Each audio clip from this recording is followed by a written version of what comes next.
Hello, everybody, and welcome to the DENTAA show. It's Thursday night, and obviously it's date night with DENTAA. And tonight is a very exciting night because you know what? COVID-19, a lot of, bad things have happened. A lot of negative things have happened, we know. But there's also been a lot of positives. And what are these positives? Well, I have 4 individuals that during this lockdown has been very fruitful for them. And so we're going to find out what that has been, why they decided to set up their business. Some of them set it up before COVID, but during COVID has been their peak season, they would say. And how they've managed to make lemonades out of lemons. But before I, go on and speak to them, I want to tell you about Tap Tap Send. Now, if you haven't downloaded Tap Tap Send, you need to do that as soon as possible. Okay, because you could send money to Private Joseph Hammond. I'm sure if you were with me last week, you saw my interview with him. He is a 95-year-old veteran who has just walked 23 kilometers. So that's 2 miles each day for 7 days. Isn't that incredible?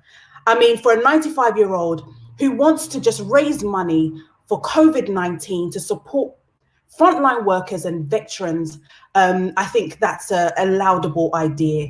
And we all want to support him. He's been featured on the BBC. He's been featured on numerous platforms.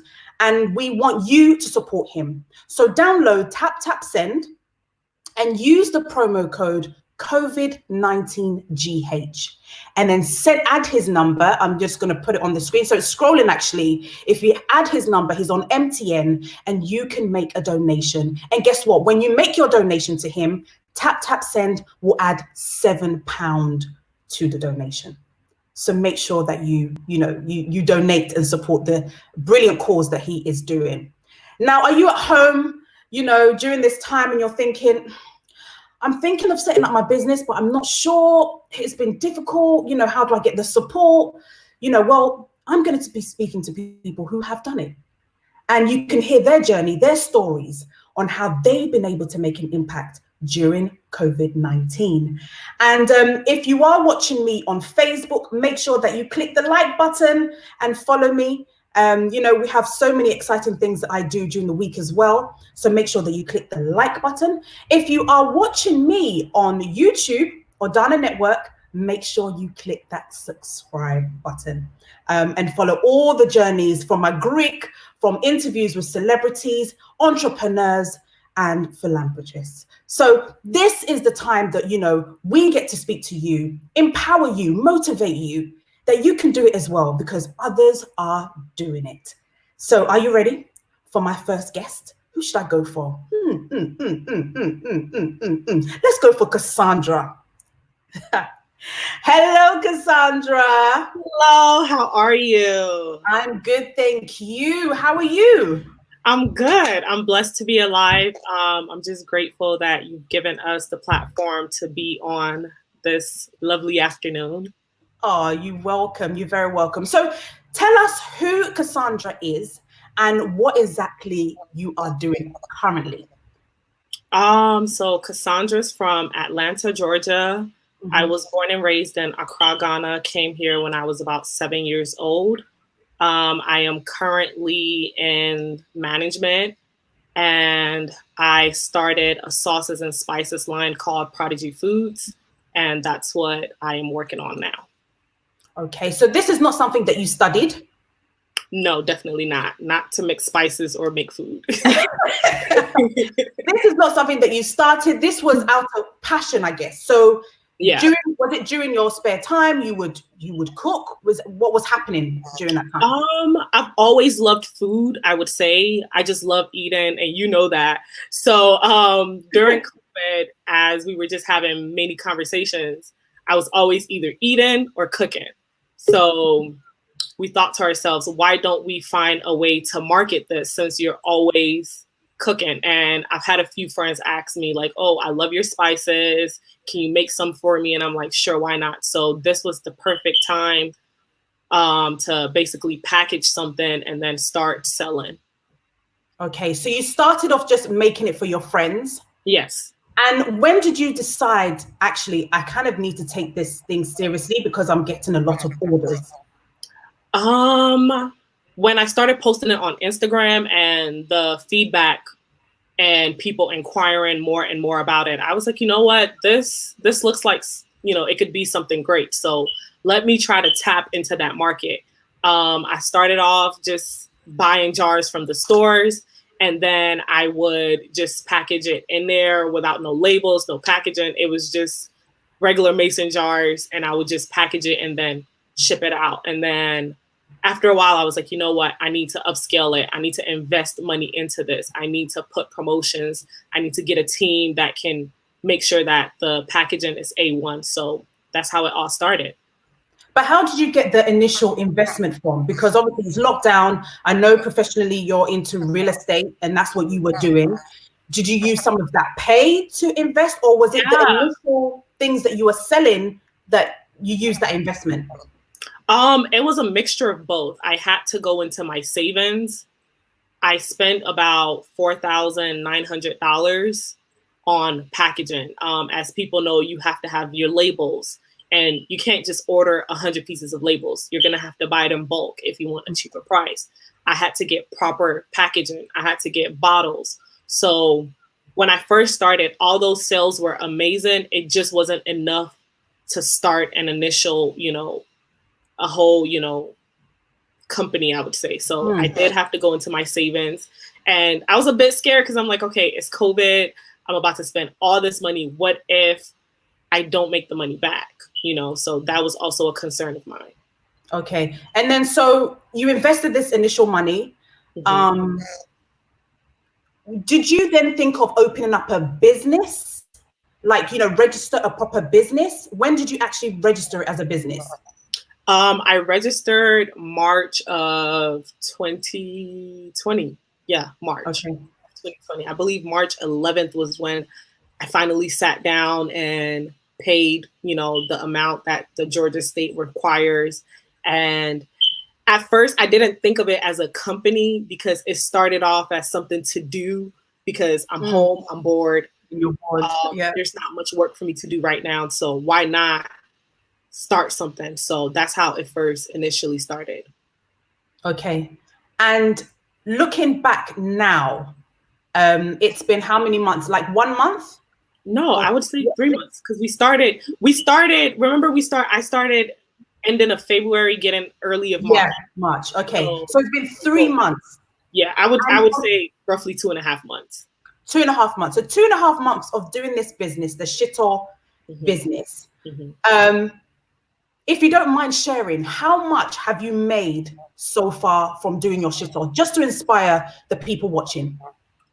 So far we've made 50,000, a little bit more if the figures are a little bit, because aside the online sales. No, 50,000 Ghana cedi, 50,000 pounds, 50,000 naira, 50,000 US dollars. 50. So within the last 2.5 months, say, or 2 months, you have made a profit of £50,000 doing shito, something that you were just doing it as, a side thing for friends, and you have turned it into a business. You are making that amount. Yeah. In 2.5 months, going on 3. And how much would you make if you were working with your company? Not that.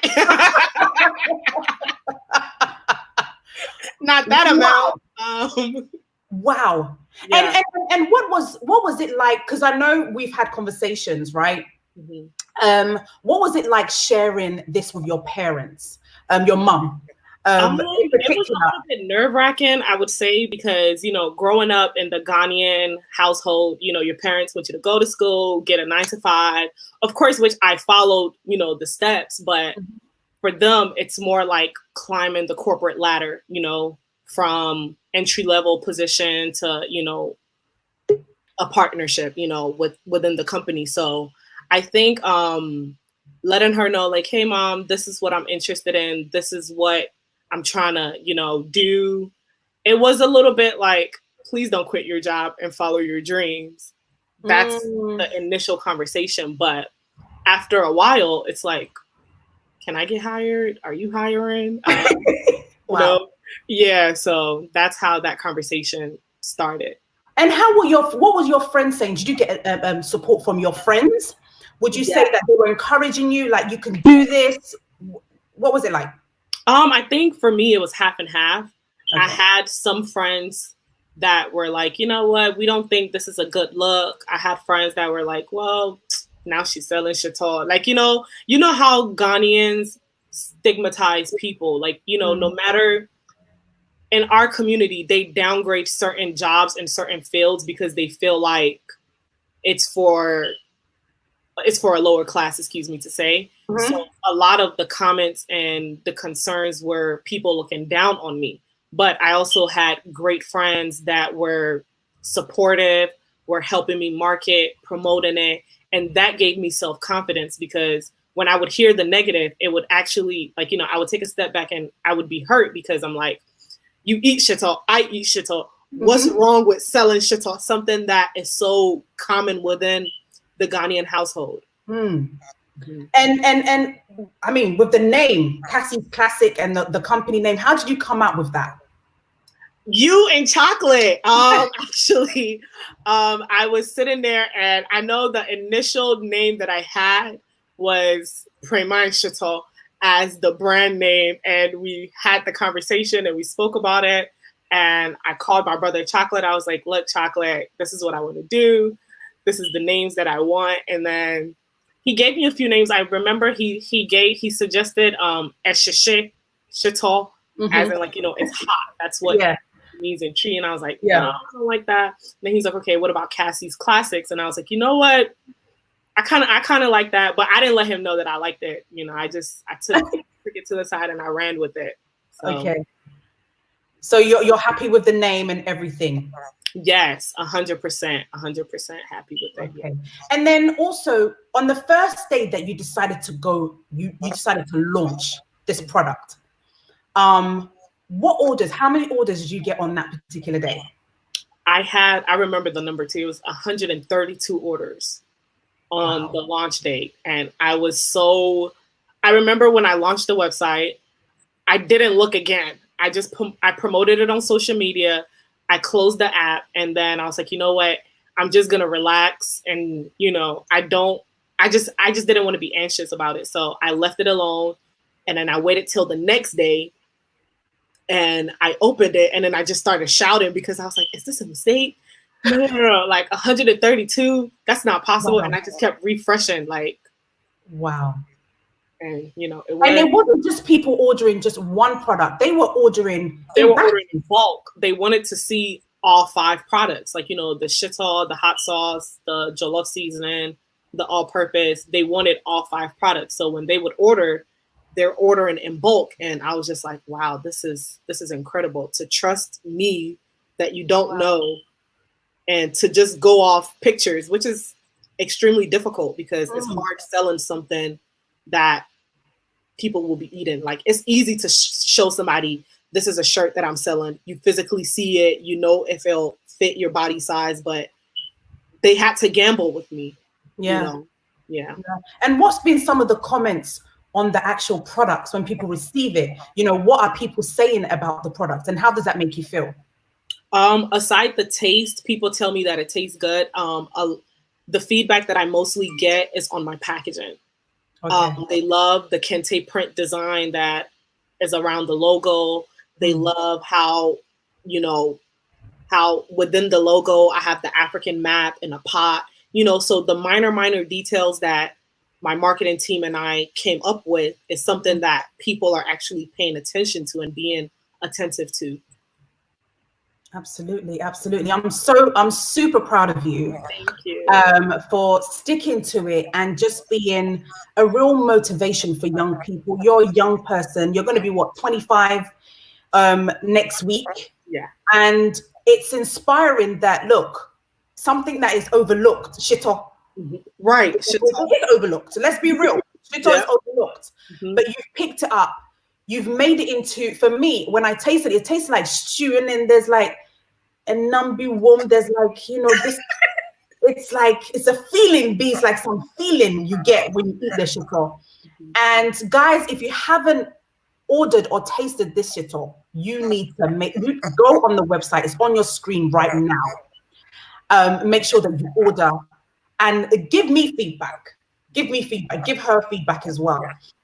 So Cassandra, thank you so much for being an inspiration.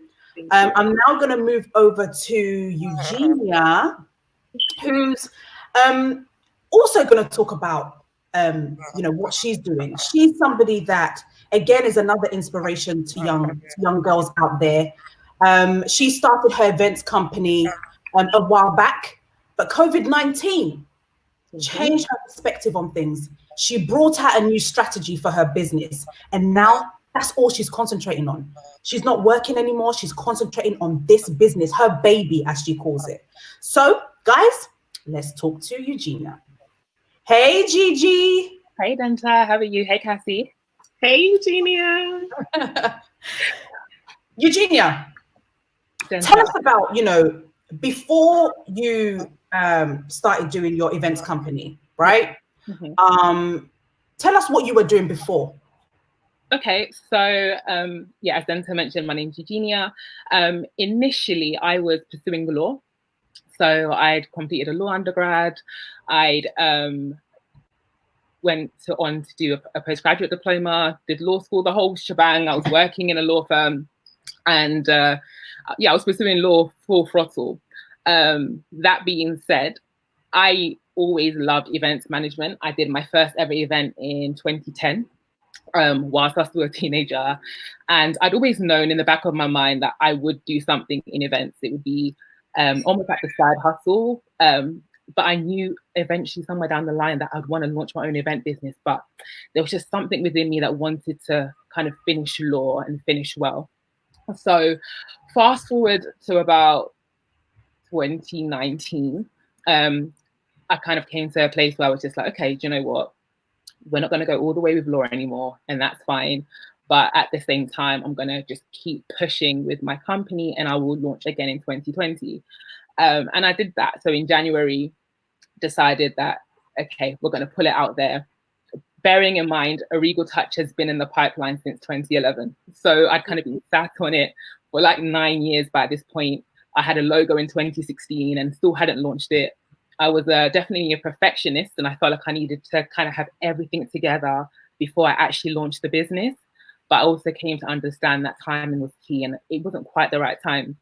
So I launched in January, and the reception was amazing. Had amazing support from my friends, had my first booking a few weeks later, and it was going to blow off, because from that one booking, the amount of inquiries I had, the amount of orders that I had afterwards, it was just like, yes, spring and summer, I'm set. This is going to be amazing. Mm-hmm. But I also knew that it was still the early days. And so I wanted to still work. I still had a degree. I still had the qualifications. So I knew that, okay, maybe it's time for me to just step it up, find a new job that will pay more, that will give me a better work-life balance, so that I will be able to work on my business. Mm-hmm. And, by God's grace, I managed to get a new job in March. I left my old job. I knew it was time to leave. It was just like, yes, 2020 year of vision, 2020 year of greatness. Everything was well aligned. And I left my job on April the 2nd. The next day was April the 3rd, my birthday. Wow. And by that point, COVID had started to creep in. Mm-hmm. And working in immigration, so I was an immigration paralegal. Working in immigration, I could see the impact COVID was starting to have on businesses. I could see that people weren't being allowed out of their countries and into their respective countries, so we couldn't process work permits. And I could anticipate where this was going. And so I was kind of like to my friends, guys, just kind of pray for me, pray that my new job's secure. I remember just kind of messaging my new company, like, hey guys, haven't heard from you. And is there anything that you can kind of tell me about the role? And no one had said anything until my birthday. And I saw an email and I felt like, yeah, I know what time it is. I know what they're going to say. It's not going to be good news. However, they called me and they were like, okay, so we're not retracting your contract. I was like, okay, good news. Okay, not bad. Then they were like, okay, we're going to delay your start date. I said, so when? They said indefinitely. Wow. I said indefinitely. I got bills to pay. I was like, definitely.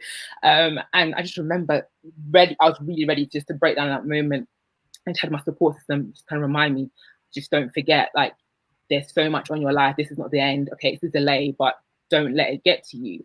But it was starting to get to me because my only other source of income was a Regal Touch, and I'd already had to start cancelling events because they started to impose kind of restrictions on how many people could gather. So a couple of weeks later, I had a friend who said, hey, I'm going to give you this amount of money. It's our friend's 30th birthday. Can you just do something to put a smile on her face because her 30th birthday plans have gone downhill? And I decided that, you know what, I'm going to use this money to create something.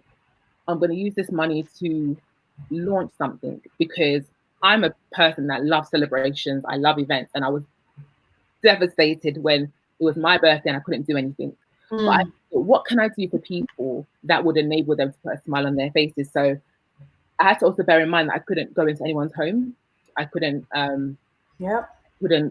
decorate the way I'd normally decorate. So I then decided to start sending out personalized balloons. And anyone that knows me knows I love personalization. So I'm not surprised that it's a massive part of my brand. But I knew that, okay, there were people who were promoting, like event setups and just delivering it to your door, etc. But for me, that was too limited. That I could only work around my close proximity. I wanted to go further. I wanted to impact other areas in the UK. So I started to box them up and courier them, and they'd get there in one piece. And people were like, how?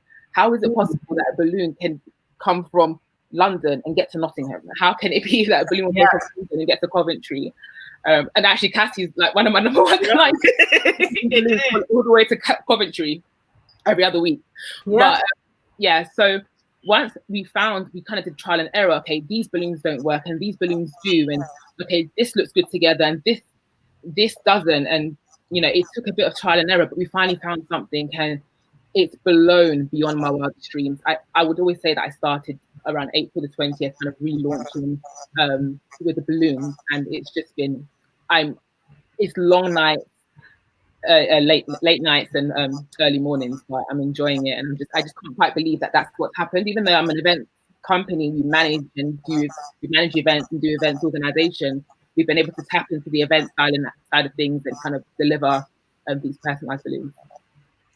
And do you think that it's now a blessing that actually this indefinite letter that came is a blessing? Absolutely, a huge blessing. And I couldn't have written the story myself because that's not how I would have written it. If it was me, I'd be earning like from this company and this company and this company, but still being able to progress with my baby, as I call it. But no, I mean, the reality is I probably wouldn't have been able to give it my all as I am doing now. It's been the most beautiful blessing in disguise, and it's kind of crazy that I had to kind of wait 10 years for it to actually come to fruition. But I'm also understanding how in times of adversity, like that's when God normally would change the situation around. And so I feel like that's been my testimony, and it's been my experience. I've been able to see how that transformation has come about from what should have been my breakdown, what should have knocked me my confidence, what should have completely knocked me out for the count. So yeah. If you are watching this, guys, I know I've got about 50 comments already. Please do share the page, share it on Facebook, invite your friends to watch. This is an inspiring story that everybody needs to hear. Share the YouTube link and get people to watch. It is something that is going to change your life and inspire somebody that's been sitting there for the last 2-3 months thinking, can I start? Should I start? How do I start? Young ladies and man who's going to be joining us very soon are sharing their testimonies. It's a testimony that they're sharing. They're sharing their journeys of how they have set up during COVID-19, and I've been very, very successful at that. What have been some of the challenges, though? Because it's not all been all gravy. What has been some of the challenges that you have faced? So for me, initially, it was, first of all, trying to find the right delivery company. I was getting extortionate quotes, and it was like how I personally hate paying for deliveries. So I definitely didn't want to pass that on to my customers. Trying to find the right delivery company that would also send things safely, knowing that, okay, the Royal Mail is probably the cheapest option, but it's not the safest option. And COVID means there's loads of delays. And it was, again, the trial and error aspects of things. I think also knowing what balloons would be safe enough to actually be transported, but also knowing that I have customers that want a certain type of balloon and it can't be transported, and having to tell them, hey, I actually can't deliver this to you in Scotland. And having to deal with that disappointment on their side, it can be quite disheartening, especially because I want to put a smile on everyone's face, but it's also knowing the kind of brand that I want to put out, the kind of excellence I want to put out, knowing that it would not rest well with me if I sent out something and it did not get there in one piece. And so that's definitely been quite hard, having to kind of detach my emotions from the logical side of things. Is one of the harder things for me personally. But I guess that's how you need to kind of be with business. You've got to think of and what tools have you been using to promote your business? What's the main tools? Is it word of mouth that people are suggesting people to you from what they've received, or is it something else? So for me, it's been definitely Instagram. Okay. Instagram has been number one. Facebook as well. I actually have to put my hands up. I didn't quite appreciate the value of Facebook because I felt like everyone had kind of moved from Facebook to Instagram and Twitter, etc. So for me, actually launching the page on Facebook as well has brought in queries from people who are not connected to me in any way. And that's been quite interesting. So that's reaching a different audience. But word of mouth as well. I mean, the support from my family and friends has been second to none, whether it's on WhatsApp, whether it's on Snapchat, whether it's random Instagram tags.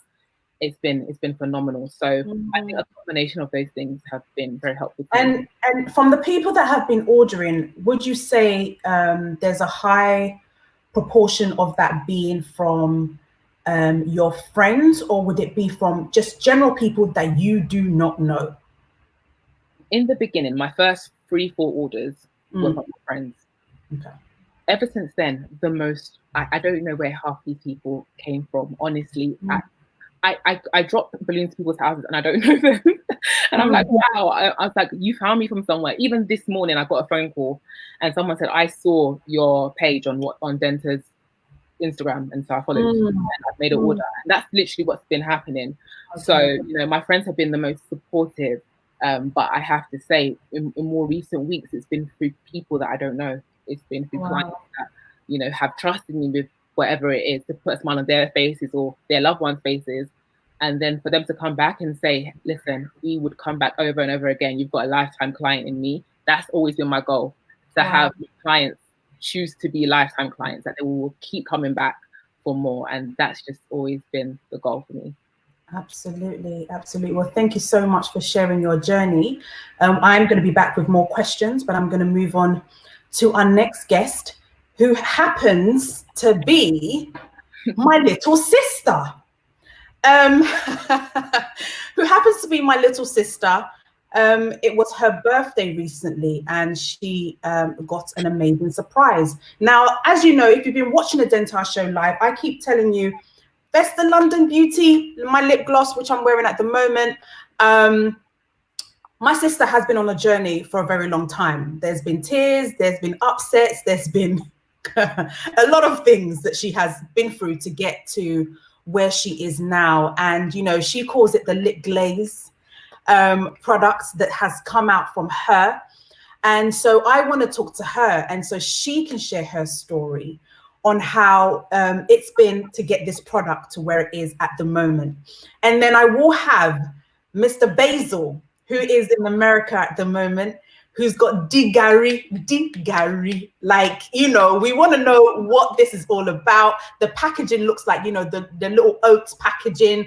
I mean, it's beautiful. And then we've got Gari, who's going to be coming on, who's going to be talking about, we've got all of these startups, but what about a website?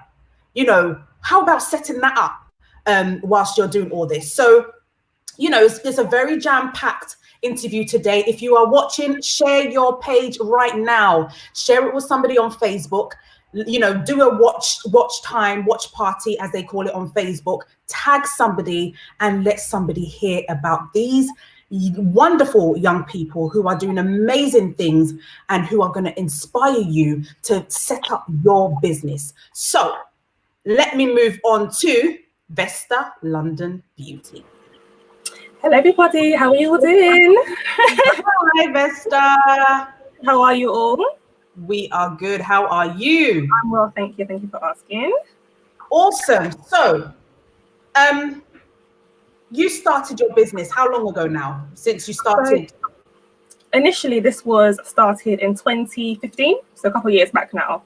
Yeah. And to get to this point now, as you mentioned, has been a journey. I've gone through tribulations, trials, oppositions, fake manufacturers, fraudsters, you name it, I've been through it. So to get to this point right now, honestly, I have to thank God. I have to thank the Almighty, because if it wasn't for him, I will not be here right now. Wow. So let's talk about some of that journey, because obviously I've been through the journey with you. Mm-hmm. I want you to share it with the people that are watching, because even though we're talking about testimonies, it's great. There are processes to getting successful, and there are hurdles, and there are, you know, doors that you have to break down and windows that you have to open, you know. So let's talk about you even registering the company name, the person that you had to fight, and you know, tell us about that, because of your initials. Yeah, so I've got a very popular initial. I'll just say it's VB. That should all spark you to who I'm talking about. I don't want to say her name, but so I trademarked a name. Victoria Beckham, I will. I got opposed. I had to take the name down. I paid hundreds of pounds for this trademark. I did it 2 or 3 times. I got opposed every single time till I finally got to this stage. That's London Beauty. I mean, paying that much money to go through that process and then get declined, you can, it's not fun. Waste of money, waste of time. I could have been doing much more in that time. So having to hear a no multiple times, it's heartbreaking. But I finally settled on this name. It was clear. No one had it. I'm the only one. No one's near me. So I was able to continue forward with this name. But yeah, it was very difficult. Okay, and let's talk about the fraudsters. Let's talk about the people that you've had to go through. You know, you inquired about, you know, doing these products, and then, you know, there's some fake people out there who just take your money and don't deliver. Tell us about that. So I had this one guy. He was in Vesta. I went to a meeting with him there, and he told me, yeah, I can do X, Y, Z for you at this amount with this quantity. I was like, oh yeah, that's cheap, that's good, cool, amazing, I'll do that. I've got there now, had an amazing interview, amazing meeting, gave my money, products were where? Disappeared, gone. Wow. I was just like, how are you gonna take my money and not tell me that you're a fraudster? Of course you won't tell me. So I had to go through the trade union. I wrote a long letter. I opposed him, and I want my money back. So you have to be careful who you talk to, because not everyone's out there for you. People will try to lose and be happy about it. So you have to be very, very careful who you contact. Get referrals, go to meetings, go to networking events. Those people you need to talk to there, not the ones on Google, or not the ones, even on LinkedIn, they can be fake on there too. You need to be very, very careful who you're speaking to, because they're not all there for you. So how did you manage to get the right one? How does somebody know that this is a correct manufacturer for me to use for my lip cosmetic, for instance? It's a bit of trust and a bit of just sampling. I've gone through countless of samples. I've got a whole drawer full of samples that's just been from Taiwan, China, France, Italy, you name it, I've got samples from there. I mean, I can't go there. You know, China's obviously not expensive, so is Taiwan, so is Malaysia, so you just got to trust. Have a little bit of trust and just hope that, you know, you'll find the right person. I spent a lot of time also in British Library. I went for about 1.5 years going to read through their journals, to make sure that they're all, you know, legit certified before I went there again. So that was a good thing that I did to help myself get up there. Okay, and so what makes your product different from the rest of the products that we see? You know, what ingredients have you added? What is making your product, Vesta London Beauty, a go-to product for people to buy? Yeah, so my product is basically for, I like to call it melanin magic ingredients. That's what I call it. It's for people like us who don't necessarily get products accessible to us in the drugstores, in mainstream. It's just for us to feel good about ourselves at a good price point, where it smells good, looks good, packaged as luxury at an amazing price point. That's all that's all we want, isn't it? Just good products, affordable, packaged nicely, feel good, look good. That's all it really is, just to make you feel good. Absolutely, absolutely. And I know that in the beginning you had a quantity that was there that got sold out. And then because of COVID-19, how long did you have to wait to get your product? And then finally, you actually get your product on your birthday. Yeah. Like, how was that? The wait was excruciating. I had so many questions from people. When can I buy Sweet One? When can I buy Grab and Go? When can I buy Baby Girl? I'm just like, I'm sorry, I don't have any more stock right now. I just cannot give it to you. It took 2 weeks. It normally takes 3 days to get your products. And I just had to wait, unfortunately. My products were stuck in DHL for 2 weeks until it came to me on my birthday, which was on Monday. And I finally made my announcement that I'm finally launching, which just felt so much more sentimental to me. I just couldn't believe that it was my birthday. It's supposed to come today. Wow. And how has it been? It's only been a few days. But how has the orders been? What are people saying about the product? Yeah, it's been very overwhelming. I've had so many questions, so many congratulations, so proud of you. I've had so many orders. They love the smell, they love the colors, love the packaging. I mean, I just feel overwhelmed. I didn't expect this to happen at all. I mean, I knew I could potentially do good, but I didn't know how good it would do, let's say, till it got here. So I'm very grateful for everyone to support our products. I really appreciate you all. Honestly, I really do. Absolutely. What would you say has been one of the most tormenting time through this journey to get here? I guess just money and time that's wasted, I can't get back. If I had known what I know now then, I could have been much further, I believe, by now. But to be honest, I had to go through what I went through to get to where I am now. So it's a kind of like a win-win, lose-lose situation. But money and time, that's the way, so I can't get back. So for somebody that's going into the cosmetics industry, which we know is a very big industry, it's a $1 billion industry, what would your advice be to them? I would say take your time, do your research. If you can go there, go to them and speak to them. Have a meeting with them. If they're in China, if they're in France, I suggest you go there. Go to referrals, talk to people in the industry who know manufacturers. Read books. There's so many journals out there that can help you. Just take your time. Do not rush. It's not going to go anywhere. Makeup is obviously wanted by everyone at any time. So I suggest you just take your time and just relax. Be patient. It's a very long process, but just be patient. It will not go anywhere. It will always be there for you. It will not decline. It will be here. Absolutely, absolutely. Be patient. It will always be there for you and waiting for you. So I'm now going to invite one of our only men for tonight, the CEO of Gari. I mean, when I saw the packaging of this Gari, I was blown away. I was like, where is this product? Now, I'm a fan of Gari Soakings, okay? My first meal, or I say my favorite meal, would be body and contemporary, okay? And for, other things, I like Gari Soakings.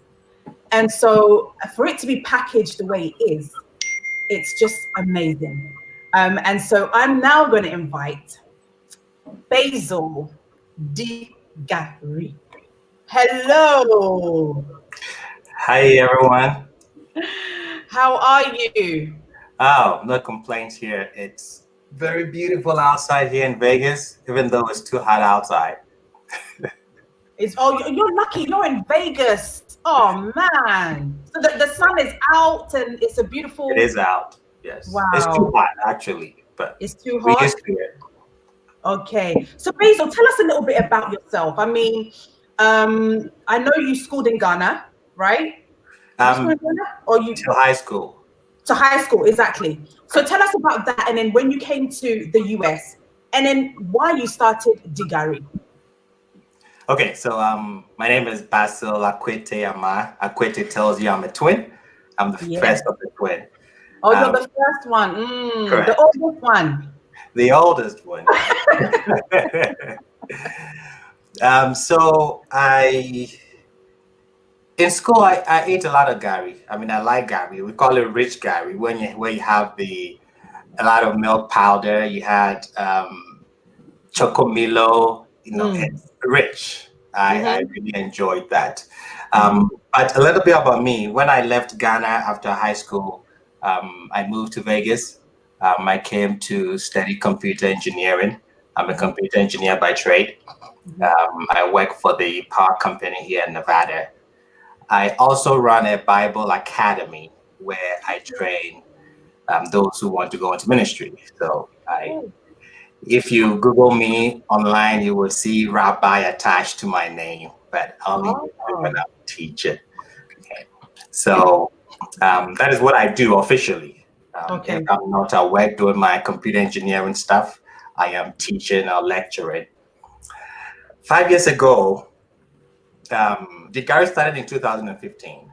It started as a test bed in Ghana. So what we're trying to do is see how people will react with taking Gari and packaging it. The package in Ghana was quite simple. We just wanted to find out how people react to it. And orders came in so much that we couldn't fulfill them. Wow. So we're like, okay, this is going to sell, but we just need to change the branding, because we have a philosophy that the difference between Kweku Anansi and Spider-Man is branding. Yeah. And that is what's wrong with Africa. We don't brand ourselves. And when we do brand ourselves, we do it very shabbily. So what we decided to do was take these snacks, these local staples, these local beverages, and give it a facelift. And that is what we decided to do with Gari. You know, you will not find a CEO at lunch eating Gari. Nah, that's not classy. So we were thinking, okay, how can we take this local staple, give it a facelift, so that people would want to actually even carry it into the airplane, bring it to lunch, sit with friends and eat something, and bring Africa as a whole to the forefront. Bring a package or a product that can rub shoulders with those products that we are used to, the Kellogg's and then the Oaks, you know, come up with something that would rub shoulders with them, and then actually even beat them, because people will buy it. So far as have them very attractive, they're going to go for it. And that is what actually happened. Because in all honesty, Gari is seen as a poor man's food. Correct, it is. And you've now packaged it to be an expensive food, because the packaging looks like something that needs to be in Marks and Spencer over here. The Asda's, the Tesco's. You branded it in such a way that actually it can be sitting on these shelves. Definitely, that was the goal. That was the goal, to be able to go to Walmart, to be able to go to Target, Sam's Club, and say we have this product, and it's selling. It meets every standard. Like I'm saying, we took our time. That was what took us a lot of time to make it right, so that it will be approved here in the US. We can put on any shelf, sell it on Amazon. I mean, everything. So time really went into this. Like I said, it was started in 2015. But how has the impact been during COVID-19? Do you think that there's more orders? What is happening right now with the products? Actually, we were supposed to launch in March in Ghana. Everything was set up, and then our tickets got canceled because of COVID. So, I mean, we had to go back to the drawing board and figure out how is this going to look with COVID, and we don't know when we're going to fly back to Ghana. So we're like, okay, this is actually an opportunity. Everybody is home. Why don't we buy more time making our products? And then when the doors start open for people to, go back into society, we can put a smile on people's face and bring a product that they would be proud, saying that, wow, a bunch of Africans, Ghanaians made this. And that has been the reaction. I mean, 2 days ago, so what we did was we asked for addresses. We went on social media, our groups that we're in, and we're like, if you live in the United States, send us your address. We have a package for you. Wow. We didn't say what was in there. Nobody knew anything, and we shipped them out. And we made it that everybody was going to get it on Tuesday when we were launching. So Tuesday, 9 a.m., when the calls started coming in, it was just overwhelming. Wow. Everybody was excited, happy about it. Wow. And so you get the product, the Gari, the Nkatier from Ghana, but it's actually packaged in Vegas. Is that correct? Correct. Yes. So we try to make it, even the packaging, the design was from Ghana. Okay. Okay. We try to make sure that we're using resources, we're using people on the continent, in Ghana to, show that, listen, this can be done. We just need to think about new ways of old things. That's all. And that was the reason we did this, to say that we can rebrand most of our things, and it's going to sell. People are going to go for it.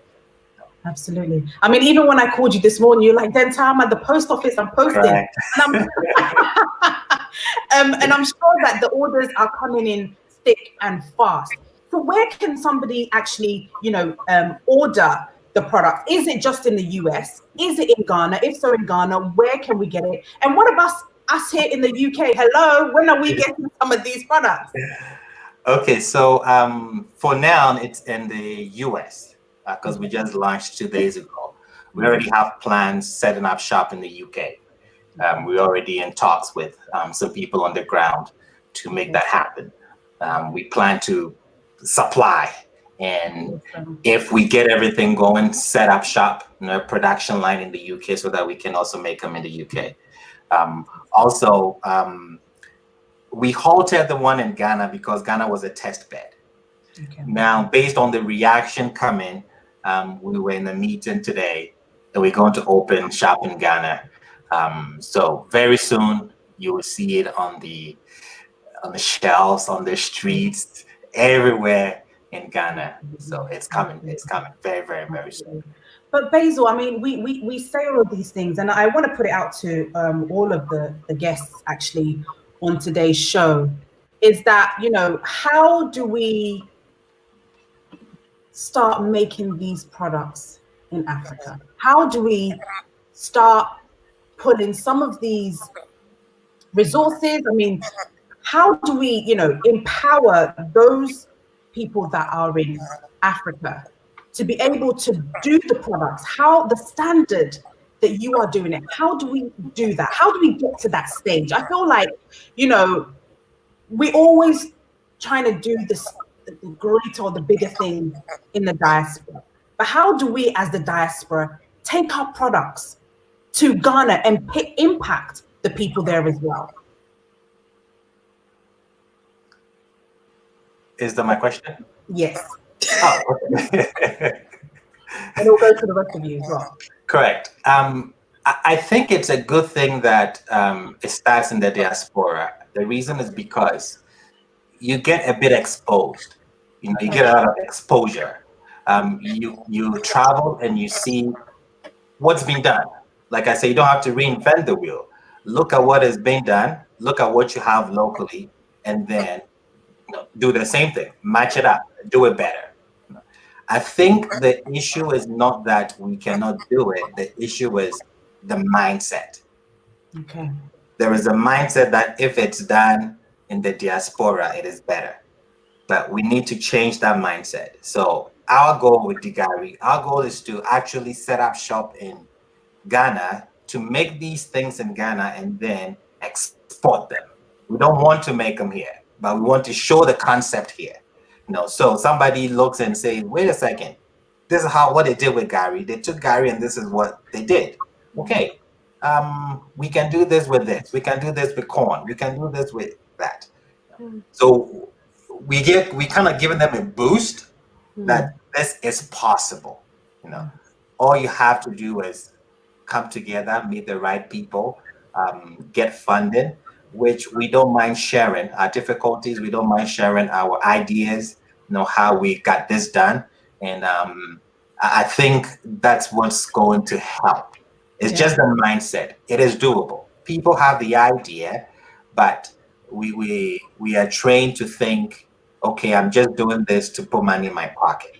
You know, I'm just doing this by the roadside so I can have something to eat. But make it big. Take that risk. Make it big. If it doesn't work, it doesn't work. You don't know when it's going to work. Yeah. And Basil, when you talk about investment, how much have you and your partners invested in this so far? I mean, I'm sure since 2015, it's been ongoing. It's been, you find a hole in your pocket because you put the money in and it's gone. So what has it been like? It's been stressful.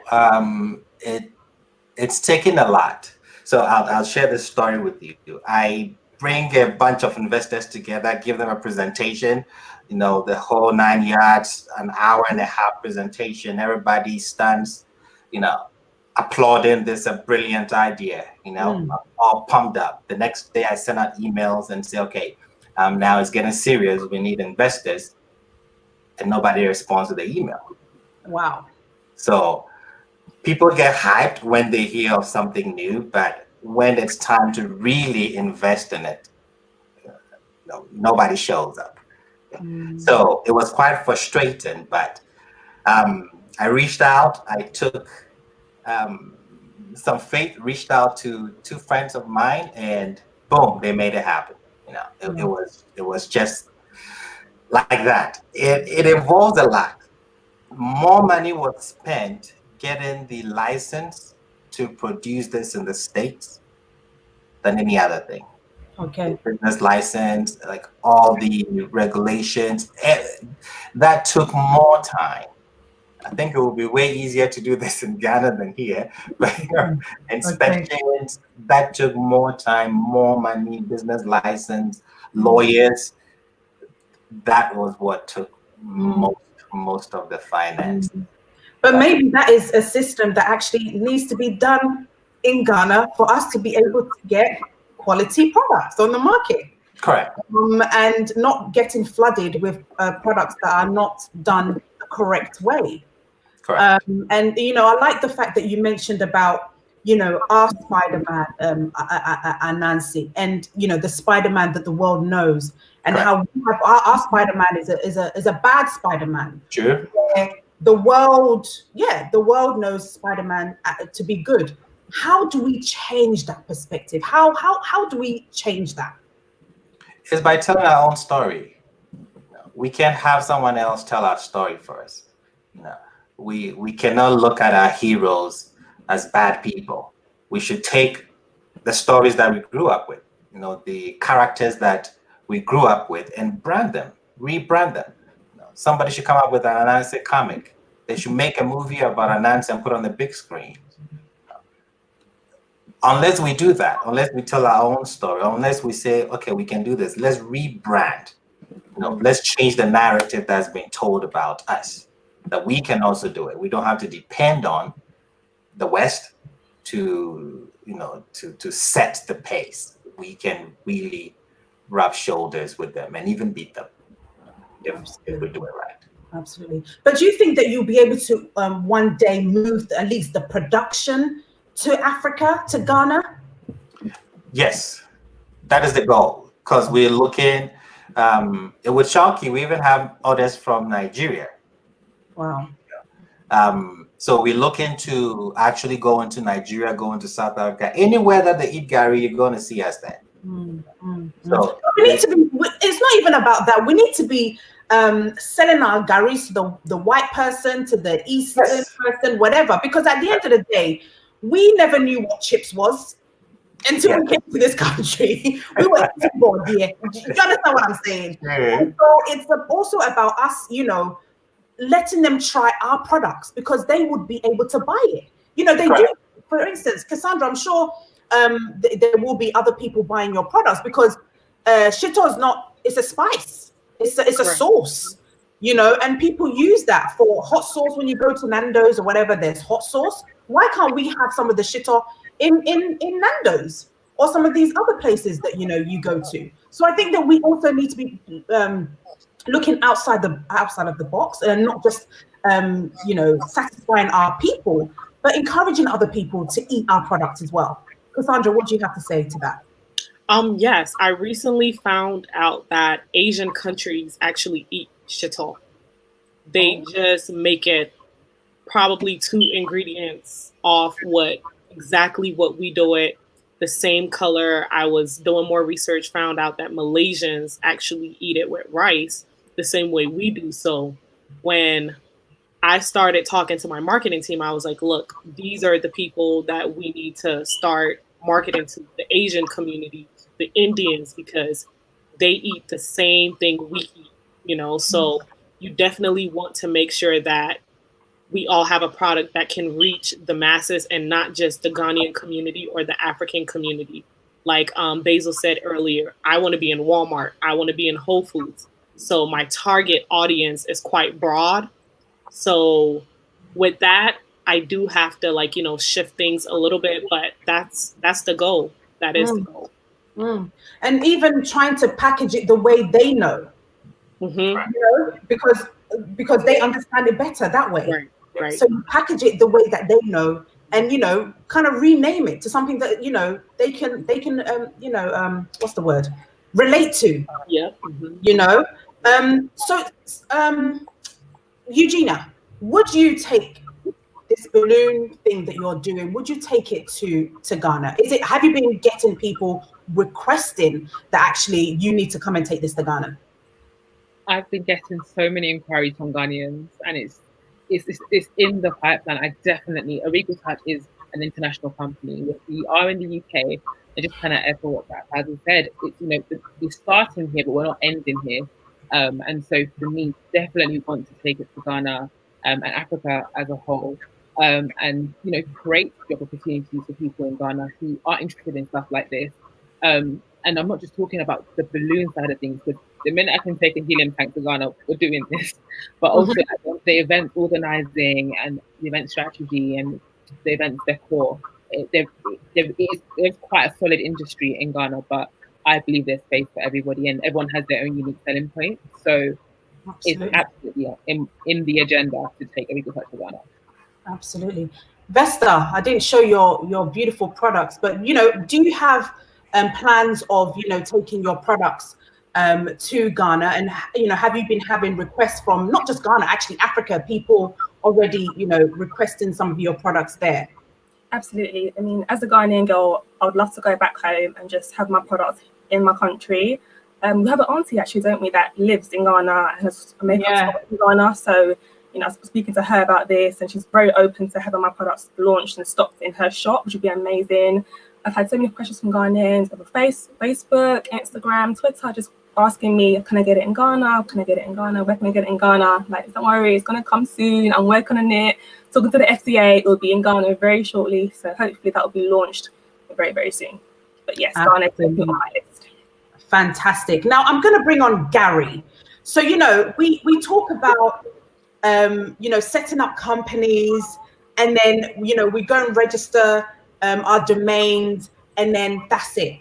We don't think about anything else, what the website should look like, you know, what the objectives of the website should be like, you know. Gari, thank you so much for joining me on the show. Just a little bit, you know, share with the viewers a little bit about yourself and what you do, and how important is it for people to get the right websites to sell their business? Okay, thanks for having me on. So as mentioned, my name's Gary. I've been developing websites for corporations, large businesses, charities, from top to bottom for the last 20 years or so. So it's always difficult to give a generic kind of response, because every business is different, and so the needs of its website are different. When I work, I do a fair bit of consultancy with startups and small businesses. And usually one of the challenges they face is that most people know that they need a website, but they don't necessarily know what they need it for. And so if you haven't kind of defined what the objectives are for your website in alignment with your business ambitions, then you can put a lot of time, money, effort into building a site that doesn't actually advance your business in the way it needs to.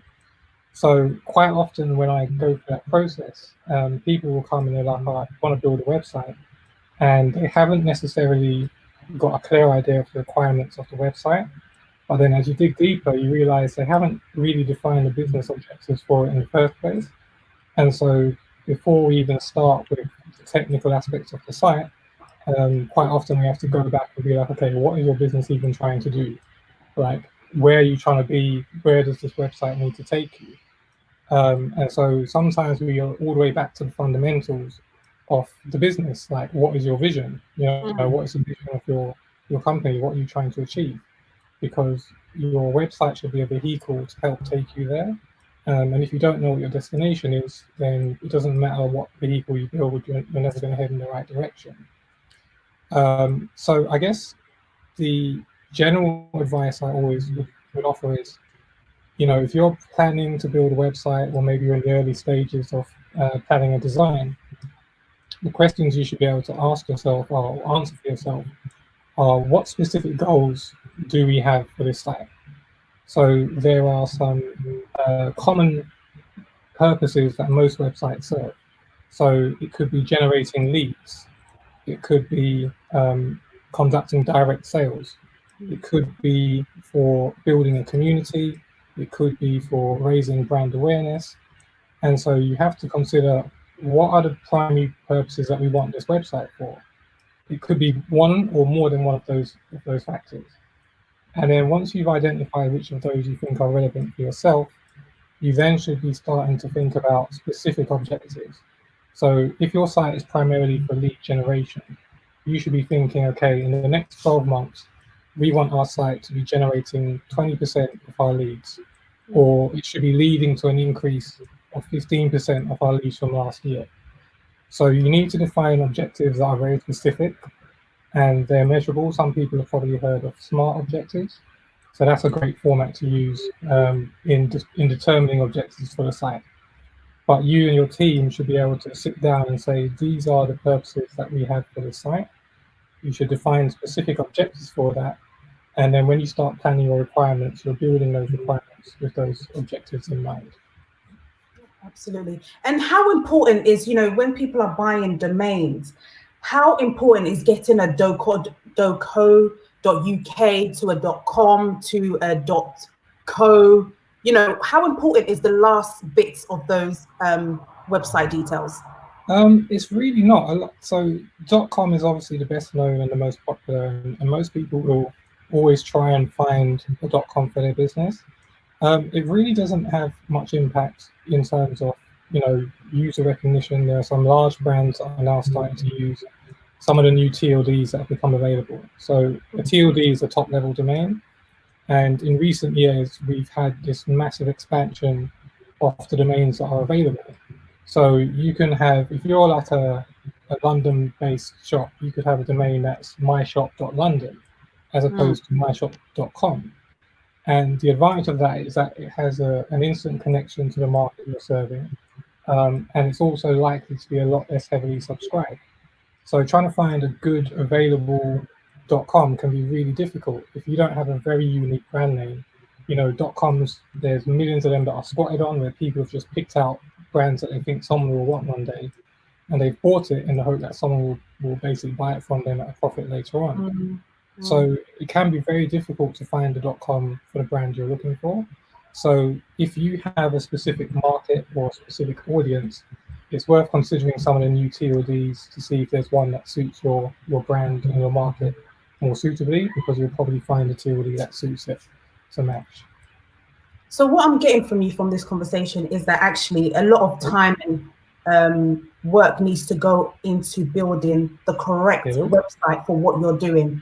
That is not just about, you know, buying the domain and just, you know, putting information on there, but actually the purpose of the website. Is that correct?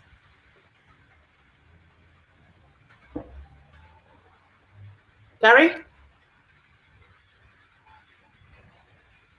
Gary, can you hear me?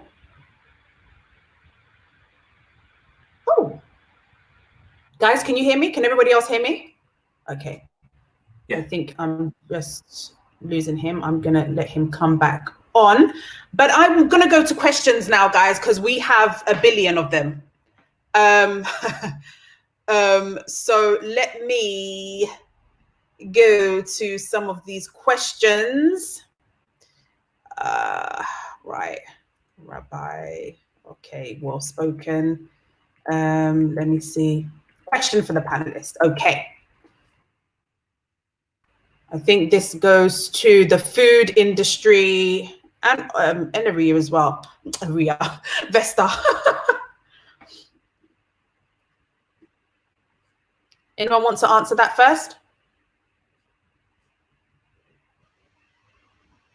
How do you address? Okay, I can speak on this. Okay, so with the Gari, I did not know people had allergies to peanuts till I got to this country. So what what we had to do was we had to put a warning on the cups that the product was produced, even those that don't have, no, all of them have peanuts, but the product was produced where peanut was served, or we had peanuts around. So I think labeling the cups well to make sure that people know what they are eating, it helps. It is required here. It's one of the requirements. It has to be on the cup. So that's how I believe we can address that. It would also be good if we put the same caution, even if it's made on the African continent. It would help to keep the standard across the board. Absolutely, absolutely. And Cassandra? I know for my products, I had to send them into a lab to get the nutrition facts tested so that I can have them detailed exactly. Of course, I know my recipe, but like he was saying, if somebody's allergic to anything, it was very, very detailed.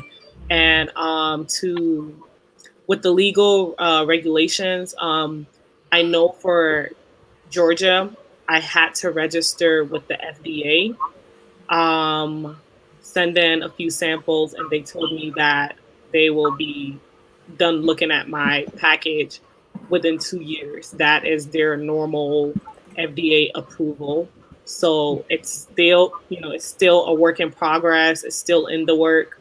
As far as your business is registered with them, you are good to go, and you also have your nutrition facts. So in 2 years, I guess I will have a response whether I was approved or not, but most likely after the 2 years, they do approve, what you sent in as far as you have your nutrition facts. Okay, because I know that the shito has prawns in your one. A lot of people are also allergic to prawns and those kind of things. So you've got all of that information on there. Okay, and for Vesta, what are some of the ethical issues around animal testing the cosmetics? So with mine, we don't test on animals whatsoever. It's very, very safe and approved. And testing, it has to go through a laboratory just like Cassie. It takes about 3 to 6 months just to make sure that the formula is okay in the bottle in all temperatures before it can come back to the consumer. So it's very long-winded, but it's very needed just to make sure that it is all safe and all good to go. So it's compulsory to do that test. Okay. So Cassie, can you read this one?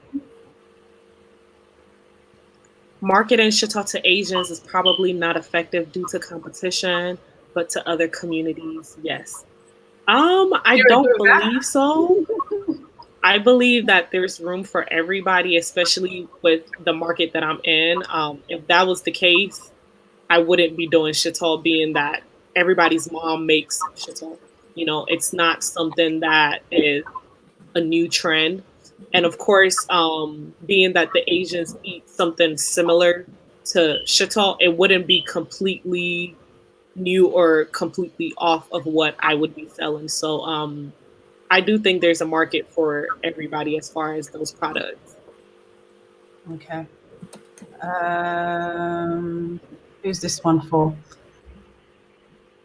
Yes, important. So you're going to be doing that, Basil. Do you want to read out this question?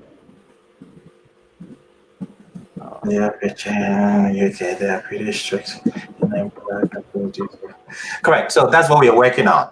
We're going to make sure that We're not sneaking our products into the UK. We're going to do all the paperwork, make sure that it is tested. If it's going to be an issue, bringing it in. That's why I want to set up shop in the UK and make them. So either or, we're going to follow the guidelines that we did here in the States.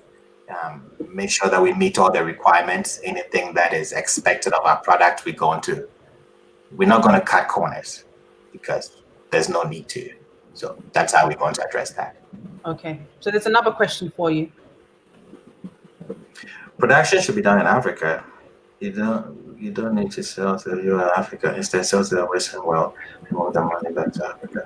Correct. That is our goal, to have the production done in Africa. We are planning to maintain the same standard. So the idea was to find out how it is done here, what needs to be met.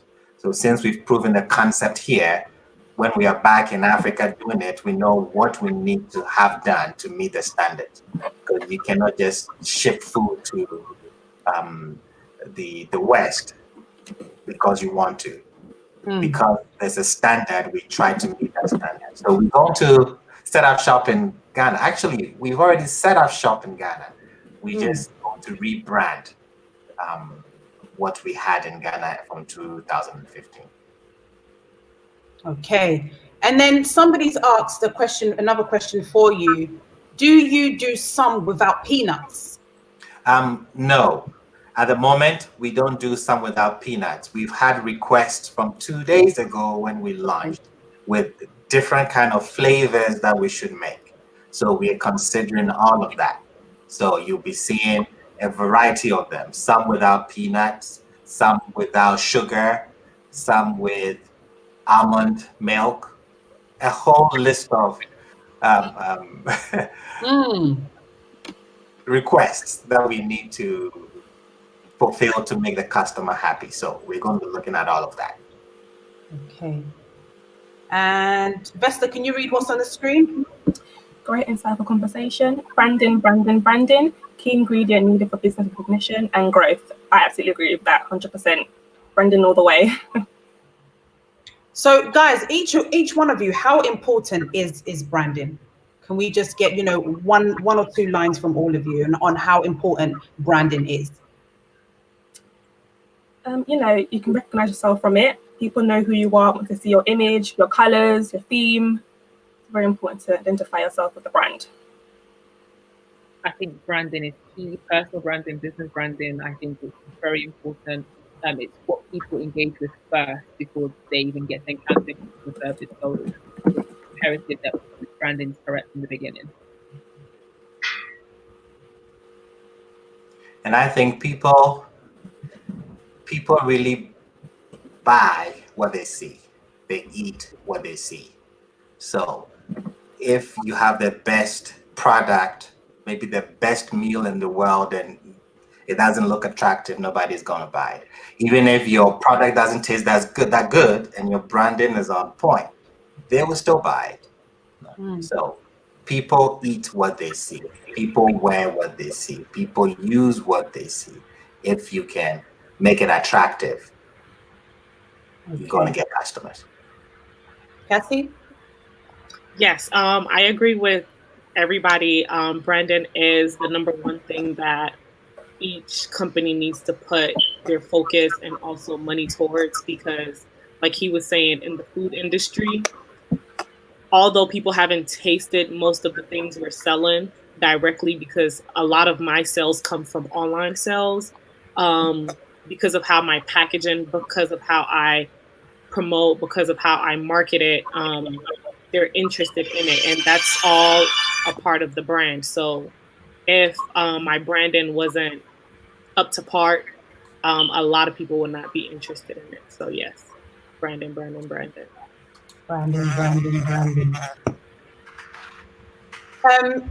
There's another question. How would you describe the ethos of all of your brands in 3 words?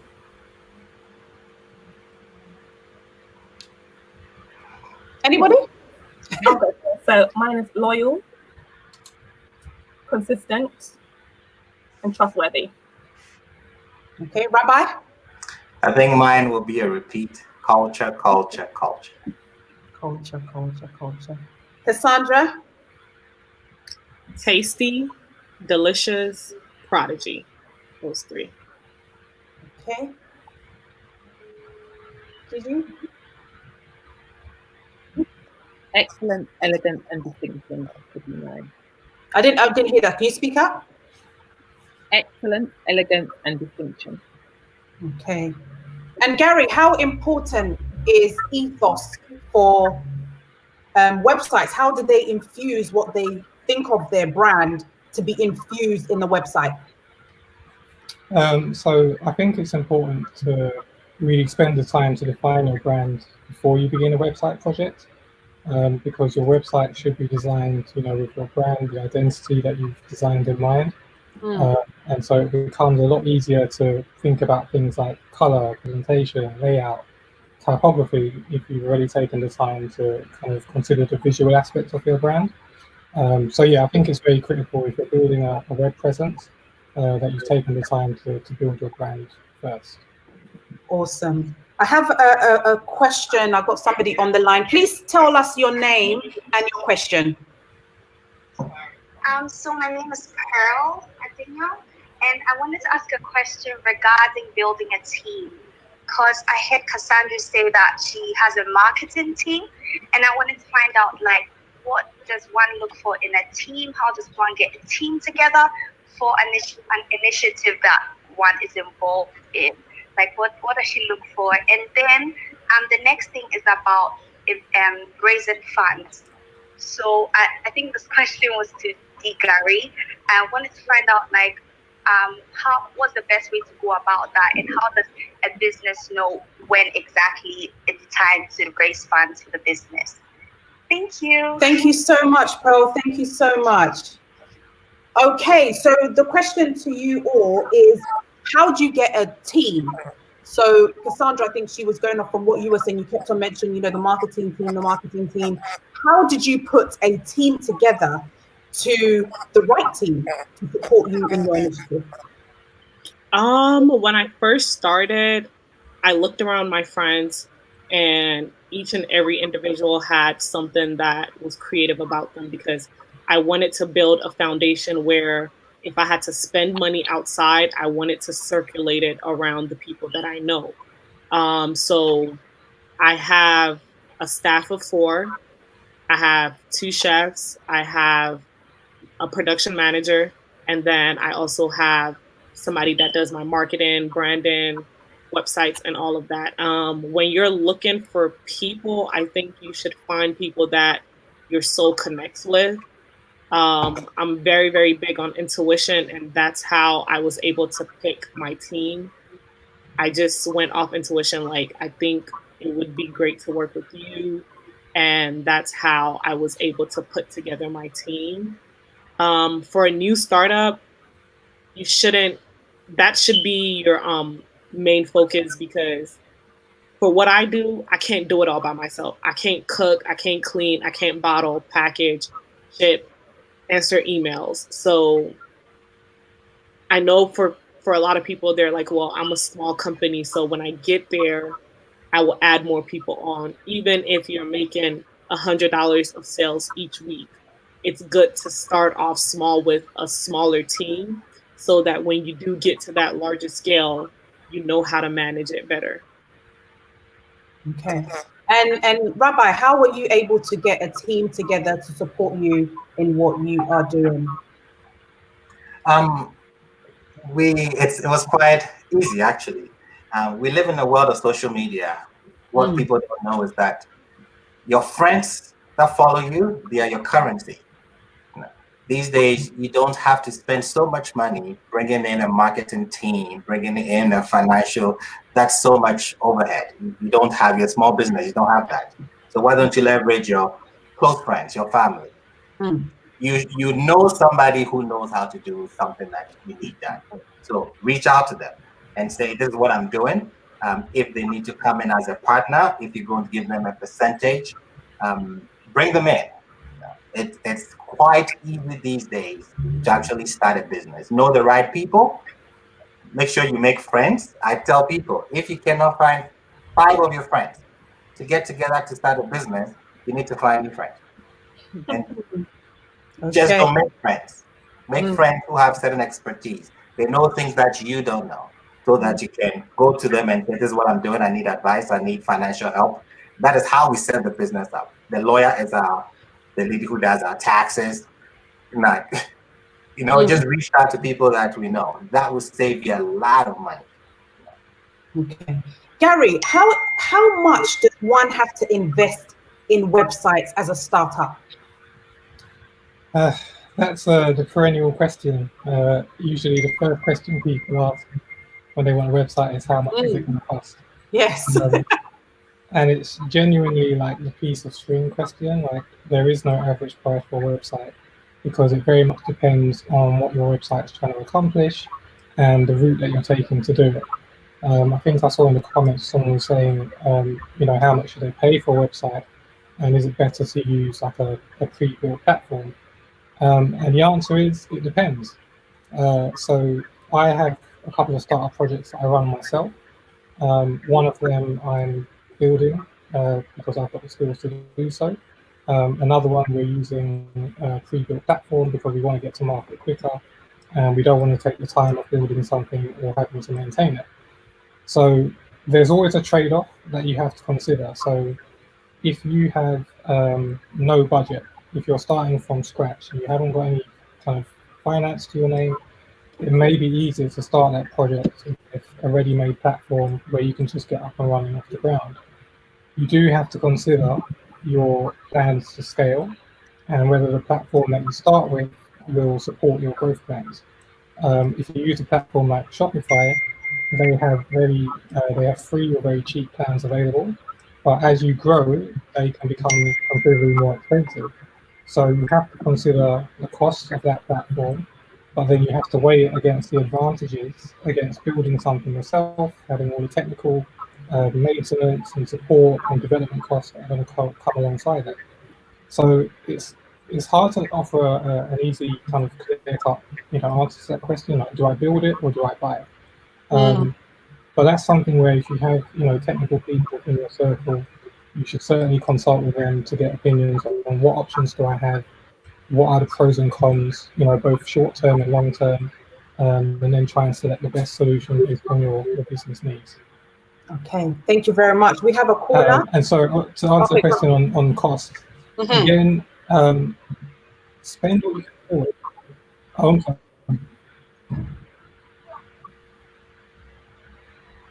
Gary? Yes. Spend what you can afford. Is that what you said? Yes. So if I have £10. Well, the thing is, there's so many options these days that allow you to build a web presence for free. Okay. And I wouldn't suggest that, if you're starting a business, that you start without any resources. You should, at least if you know you're going to build something, go to your friends and family, ask your parents to lend you some money, ask your friends to invest in you. You shouldn't be starting with zero. But there are platforms that will allow you to get up and running for free or very nearly free. So depending on the complexity of your website, it may not be necessary to spend a huge amount of money if you've got a ready-made platform that delivers the functionality you need. Okay, thank you very much. We have a caller. Caller, your name and your question, please. I'm George. I'm here, and I just want to ask a question or make a comment to Honorable Gari man, that everyone is calling the rabbi. Rabbi. It's an amazing thing. As a Ghanaian, since you are operating from the USA, I don't think is helping the Ghanaian economy in terms of exports. I mean, we have organizations like Ghana Export Promotion Authority that will support your business and take you anywhere, take you to exhibitions, take you and look for markets worldwide, through Africa for you. So do you have plans of coming to establish this in Ghana so that distribution will be like export instead of the other way around where it's now looking like import? Do you have any plans like that? Rabbi, do you know about Ghana Export Promotion Authority? do you know about Ghana Export Promotion Authority? Do you know that they help businesses like yourself to export products out of Ghana? And if so, why are you not already established in Ghana? You're on mute. You've muted yourself. Sorry about that. So actually, we established in Ghana, like I said. The company started in Ghana. Our test bed was in Ghana. But the difficulty we had was branding it. We couldn't find a company that would be able to brand it to the standard that we wanted. Correct. And we did not actually know the standard. So what we decided to do was, okay, let's bring it here. Let's try to brand it here. Let's see what it takes to make a product that can rub shoulders with these international products. And that is what we've done. So the next move is to come back home and then bring samples of what we've done and find a company that can produce the same cups so that we can manufacture everything in Ghana. No, we have big plans. We're going to use the women on the streets making the cassava, the Gari. I mean, any plans of going into farming as well? Because obviously, Gari comes from the family of cassava. Correct. So we're planning on doing farming. We actually had that conversation in our meeting yesterday. Fantastic. To look at that, because our goal is not just to make Gari. Our goal is to also bring jobs to the people back home. Fantastic. So to do that, yes, we have to bring the product to Ghana, and I'm hoping that the firms and then the authorities in Ghana will help us do this so that we can make it happen in Ghana and then export. If they do help us, I think we're really going to take over the world with not only the Gari product. You'll be amazed what we're going to come up with very soon. There's a lot of things in the pipeline also coming, but they're going to be made in Ghana. That is the goal. Fantastic. Well, we're going to have just 5 more minutes for questions. I know that people are sending them fast and thick, but Vesta, you have a question from Nokwari Amwate. Where do you see your company in 5 years, and what do you love most about your company? In 5 years, I want to see myself in a headquartered in London, where it's flagshipped. I want to be able to sell worldwide, full control, formula control. What I love about it the most, I just love having control on what it can look like. Packaging, I love detail. I love having a say in what will be the end result. So that's actually what I'm doing with marketing. So that's definitely where I see myself in 5 years and the company in 5 years.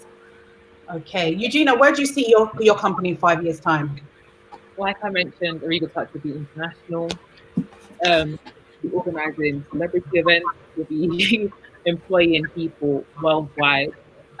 This is not something that I just want to benefit from. I want to impact as many people with this company as possible, and also expanding into other industries and developing the Regal Touch as a brand and not just the event space. Okay, fantastic. Cassandra? I see the company in Walmart, Whole Foods, any and every African store around the world, trying to get it to as much people in remote areas as I can, So that's where I see the 5-year goal for the company. Rabbi? And I think we see a company in 5 years being the company that motivated that child with that idea that thought it was impossible because of what we've done, taking something simple and just rebranding it. So in 5 years, we would want to hear stories that because we saw you on this show, you inspired us, and we've also started this multi-million business because our goal is to show the youth that it can be done. Absolutely. And, Absolutely, absolutely. I'm going to take 5 more questions. I'm sorry, guys, but we do have to wrap up. So the next question is from Amanda. Cassandra, can you read the question? Yes. With your products and having so much other similar products to compete with, what are your unique selling points and how do you come up with them? especially for mine, being that shito is a household item for a lot of people, I think what makes my product stand out is how I add extra ingredients, how I package it, how I market it. So those three things are the things that my company does to make sure that I stand out. And how did you come up with them? It was, I would say it was a team effort between myself, my friends, and my marketing team of how to package it. Because in the food industry, people buy from how they see, the whole package. So, Okay. Anybody else want to answer that? Are we good? So with mine, I've got one. With mine, I put myself as my ideal customer. What do I want to see? What can't I have access to? What would I like to have achieved from getting this product? So all those ideas mixed in one, I was able to create a product that was affordable, as I mentioned before, looks luxury, and caters to all needs. That's what my product essentially stands for. Okay. Vesta, can you read also on the screen? How much planning did you do before launching your product? Was the planning part important to you, With mine, I did a lot of planning. I did a lot of research. I did a lot of shoots, personal shoots. It takes time, reach out to people to help you do these product launches. So it took about, I'll say, a year for me to get to a point where I can post regularly and have flyers here, have posts there, relations here. So it does take a very long time, but it's worth it in the end. Fantastic. Gigi, can you read this? How much should a startup pay on average for a website in the UK, or is it better for a startup to use the likes of Shopify, etc.? Okay, that's for Gary. Yeah.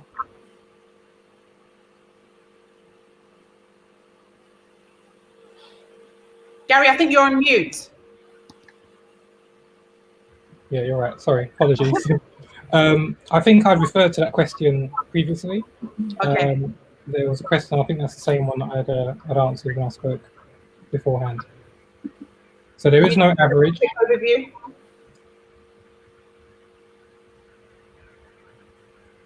Okay, Basil, this is for you.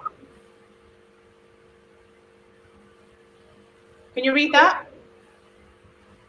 Head Basil had to do quite a lot of the packaging himself. Apparently, he had a music playlist he listened to get him through. Could you share some of the songs? Oh boy, I think I was listening to most of the hip life songs, the dancehall, Shatawale. Because yes, you're correct. We did most of the packaging ourselves, just for the cost. Even though we just opened or launched 2 days ago, we think that we can now get some machinery to make it easier. That should show you how people are really, really patronizing what we've come up with. So okay. I wonder how to do that. Oh, Cassandra, next question. How do you deal with the customer services? Do you have a staff for that, or do customers come to you personally? Whew, that one was a tough one. They do come to me personally, but I am starting to wheel back and let other people handle that. I find that it really, really distracts me when I get messages from customers and I have to either spend time calling them or emailing them when I'm running production. So I personally will suggest to a new business owner to not deal with the customer service part because it can get overwhelming.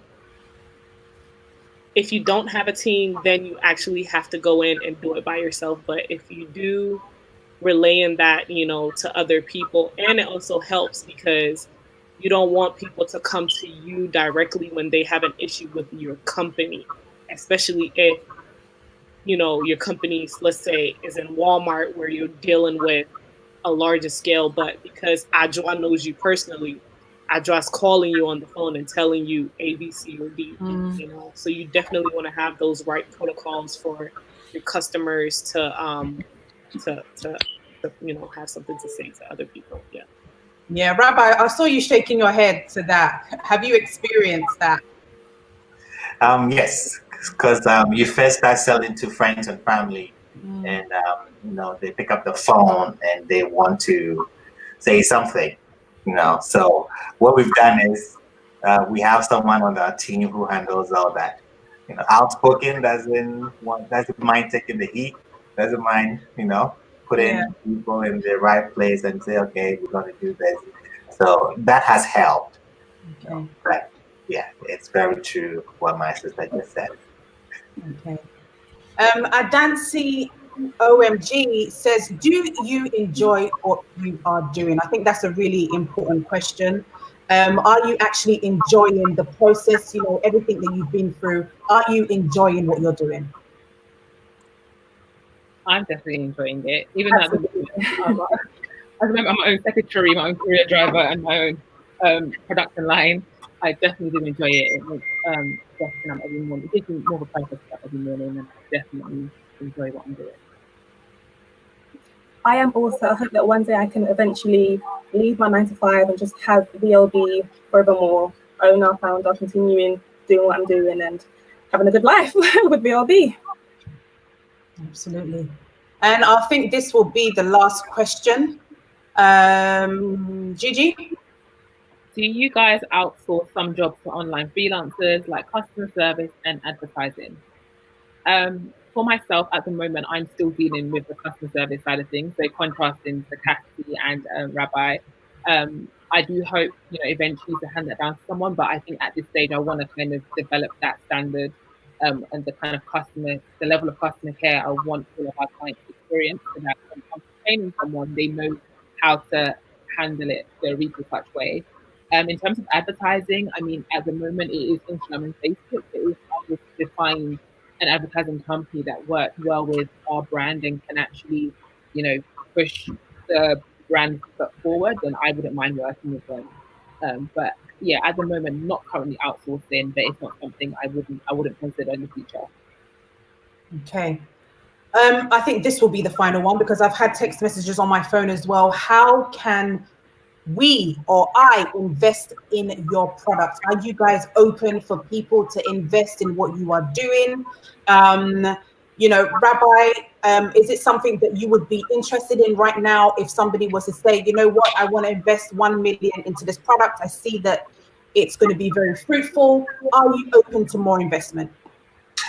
Definitely, but I would have to go back, consult with the team, the lawyers.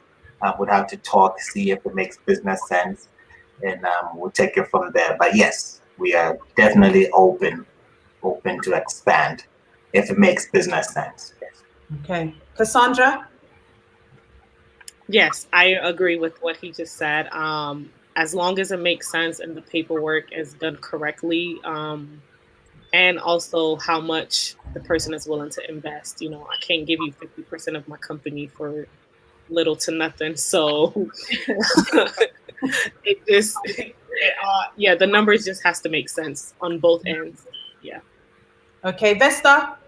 Absolutely, like what Rabbi and Cassie said, if it makes sense, and I'm all for it.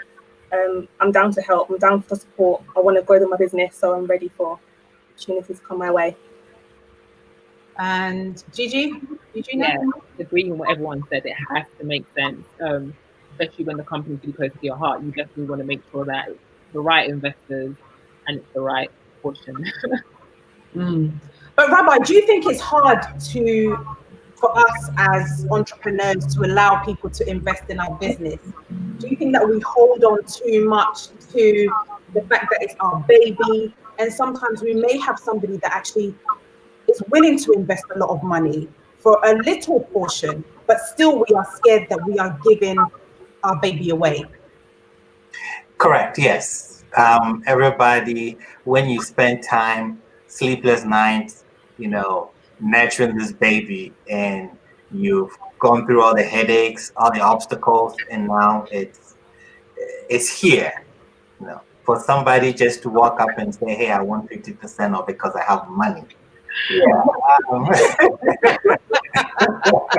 It's difficult to say, okay, let's go. But you have to look at, does it make business sense? Because if I own 10% of $1 billion company, I'll take it. But like we said, it has to make sense because time went to do it, sweat, blood went to do it. So it shouldn't be that because you have the funds, you take advantage of it. No, people rather say small business than do that because it's not really. Sometimes it's not about the money. It's about being able to start something, an idea, and bring it into life. That's big. Absolutely, absolutely. So what are your final words to those people who are watching that have been struggling to get their vision alive? I'll start with Cassandra. What would your advice be to people who are, sitting there thinking, I should have started this thing and I still haven't? What would your advice be to them? I have 3 things to say: pray, plan, and execute. Before you start anything, put it in the hands of God. So that's with the prayer. Plan it out. A lot of times people just get up with great ideas and want to start a business, but don't have a plan. Write a business plan out, forecast it out within 5 years, detail it out where year 1, year 2, year 3, 4, so on. So when you plan, you actually have the leverage not to fail. So, and then you execute. You full force, go at it, So when you pray, plan, and execute, all that comes with it, with those 3 things would be your successful business. So that's what I have to say for everybody. Okay, Eugenia? Definitely echoing what Kathy said. Prayer is absolutely key, planning is key. But another thing is don't necessarily wait for perfection.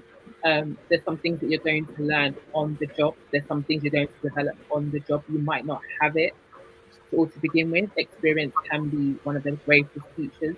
So remove that pressure of perfection, but also bear in mind that, when it comes to your business, it's for the world to see.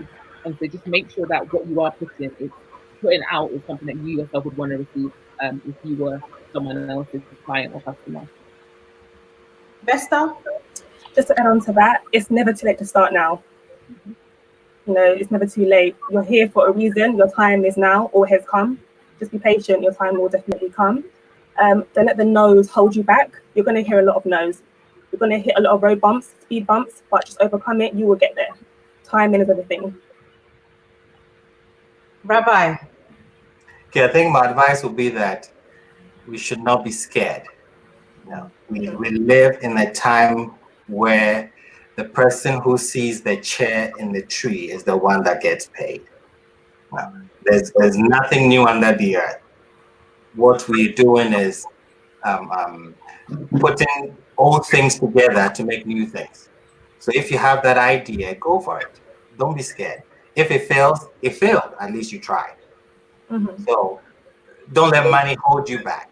There are things you can do. You can be successful without money. If anybody needs coaching on that, we can give free coaching. But like I said, our goal is to help people with ideas establish themselves.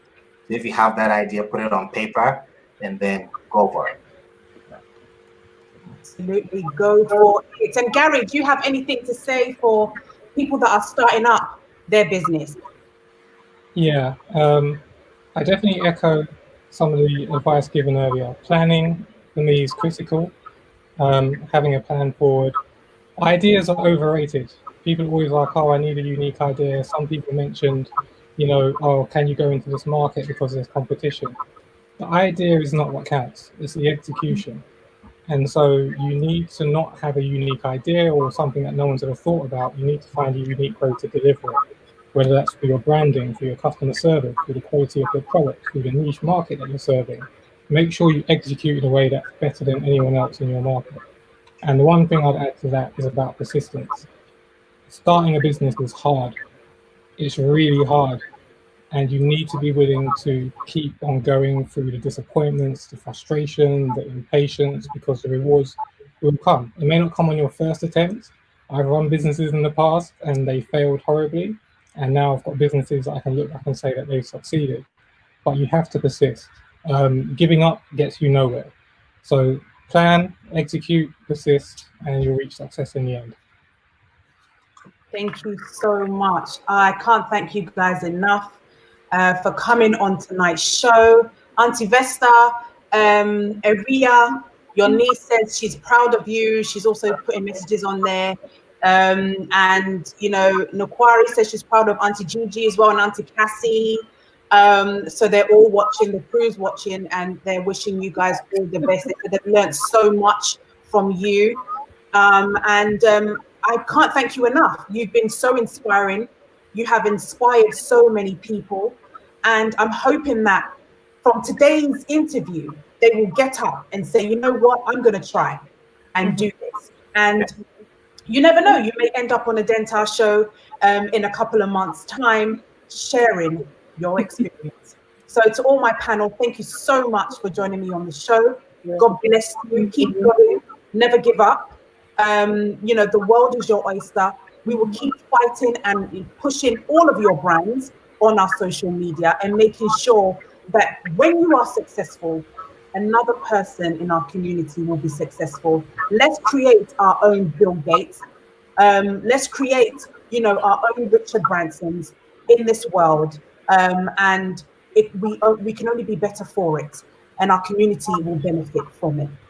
You know, let's not, you know, all the time have these names that we have, you know, we have heard so many years.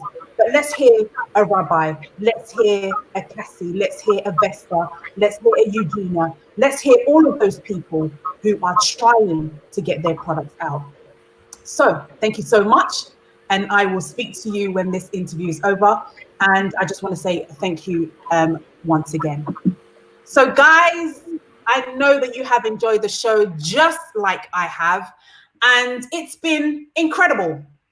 What amazing, amazing entrepreneurs I've had on the show today. I know that you're going to join me same time next week. We're going to have an amazing conversation. I'm not going to tell you who's on next.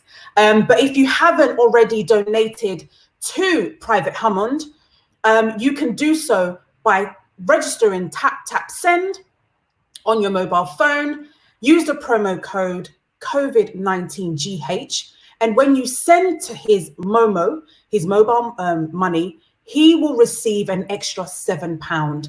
Or you can just go to Just Giving and look for Veteran Hammond and donate. If you want to follow him on social media, it's PTE_Hammond. We are raising funds for him. And also Sabrina, who is part of the Goober Foundation team, is doing a cycle run to raise money for autism, for children that are living with autism in Ghana. So again, I will send out the GoFund link for you to support that organization and the Goober Foundation. And also we have with the Goober Talks next week, Wednesday, we're going to talk about fashion, the fashion industry. Post COVID-19, what is happening to our fashion industry, our African fashion industry? And so I urge all of you to join us whilst we have this conversation. I'm so glad you joined me today. If you are not donating to Private Hammond, you need to. If you haven't subscribed to my YouTube, you have to. If you haven't liked my Facebook channel, you should do. But again, thank you so much for watching the DENTAA show. Thank you to everybody who has viewed it. And I want to say a big thank you again to Vesta London Beauty for this amazing lip gloss. You know, when you do purchase it, guys, give me feedback. It's amazing. Grab yours now. It's absolutely amazing. I will see you same time next week. God bless you all. Bye-bye.